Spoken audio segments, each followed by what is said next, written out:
Low intensity blast होना। जितेंद्र, यही एक सबसे बड़ी चिंता का विषय बना हुआ है क्योंकि 2 किलोमीटर से भी कम की दूरी थी जहां पर बीटिंग रिट्रीट सेरेमनी चल रही थी। बड़े बड़े वीवीआईपीज मौजूद थे, राष्ट्रपति, प्रधानमंत्री, रक्षा मंत्री, तमाम लोग वहां पर मौजूद थे और वहां पर यह ब्लास्ट हो जाना उससे बस कुछ ही दूरी पर, यह सब मुमकिन कैसे हुआ? यह बहुत बड़ी चिंता का विषय है। जी बिल्कुल, देखिए हाई सिक्योरिटी जोन और यहाँ से महज दो किलोमीटर की दूरी पर ही बीटिंग रिट्रीट हो रही थी, जैसा कि आपने गौरव बताया। लेकिन सबसे पहले एक बार फिर आपको तस्वीरें इस इलाके की दिखाना चाहूंगा। ये देखिए, मेरे दोनों तरफ यहाँ पर बंगले आपको दिखाई देंगे। तमाम वीवीआईपी यहाँ रहते हैं। जिंदल हाउस यहाँ पर है। इसके अलावा इजरायली एम्बेसी जहाँ पर ब्लास्ट हुआ है वहाँ से महज 150 मीटर की दूरी पर ही है। ठीक सामने देखिए ब्लास्ट हुआ है और वहाँ से महज 150 मीटर की दूरी पर आगे इजरायल एम्बेसी है जहाँ ये धमाका हुआ है। और जो धमाका हुआ है वो ठीक जिस जगह हम खड़े हुए हैं, इसी पगडंडी पर, इसी फुटपाथ पर अगर आगे जाते हैं तो वहां पर यह धमाका हुआ है। कुछ आला अधिकारियों से हमारी बात हुई जिनका साफ तौर पर यह इशारा है कि जो ब्लास्ट हुआ है वो किसी चीज को चलती गाड़ी से फेंका गया है, ऐसा प्रतीत होता है। और वहां पर फ्लावर पोट के कुछ टूटे हुए शीशे, वो कुछ पीसेस मिले हैं, तो उससे ऐसा शक हो रहा है कि फ्लावर पोट के अंदर उसको छुपा कर रखने की कोशिश की गई होगी, लेकिन मौका नहीं लगा होगा तो वहां पर उसको फेंक कर वो लोग फरार हो गए।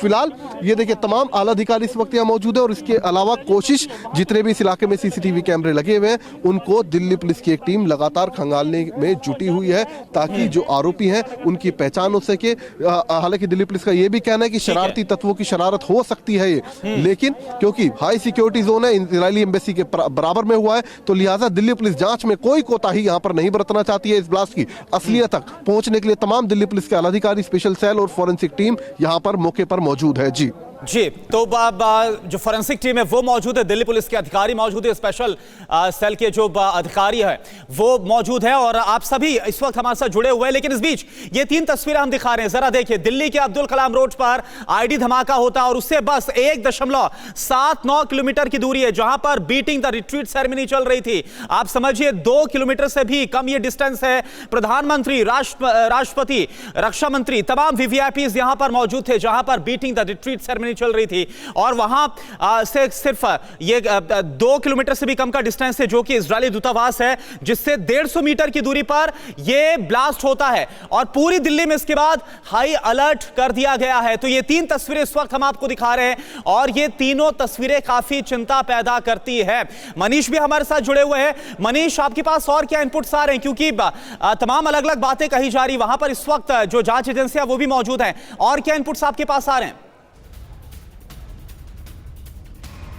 जी हाँ, बिल्कुल करुणा, देखिए सबसे पहले तो एक अपडेट हम अपने दर्शकों को दे दें कि विदेश मंत्रालय की तरफ से इजराइल के एम्बेसडर के साथ बातचीत की गई है और उन्हें आश्वस्त किया गया है कि इजरायल एम्बेसी, उनके अधिकारियों की सुरक्षा पूरी तरह से सुनिश्चित की जाएगी, इसलिए इसको लेकर किसी भी तरह की वो चिंता ना करे। तो इजरायल एम्बेसी में रहने वाले ऑफिसर्स को और यहाँ इजरायल एम्बेसी में तैनात तमाम इजरायली डिप्लोमेट्स को ये इंश्योर किया गया है कि उनकी सिक्योरिटी, उनकी सुरक्षा सुनिश्चित की जाए और इसके लिए विदेश मंत्रालय की तरफ से औपचारिक तौर पर इसे कम्युनिकेट किया गया है। साथ ही साथ गृह मंत्रालय के अधिकारी भी इजरायली एम्बेसी के सुरक्षा कर्मियों के साथ, उनके सिक्योरिटी के साथ कोऑर्डिनेट कर रहे हैं। ये अंदर की खबर है।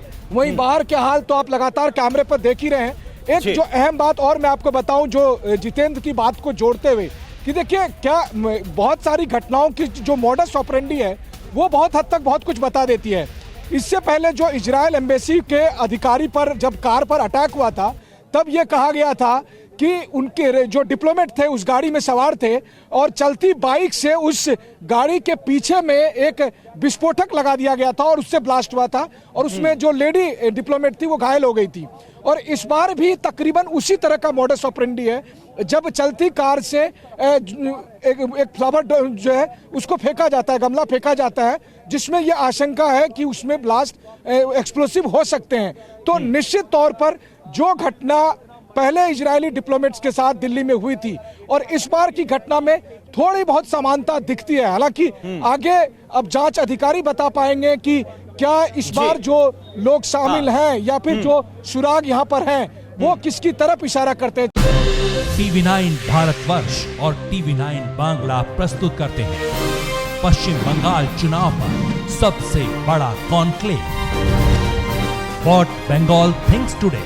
देखिए 30 जनवरी दिन भर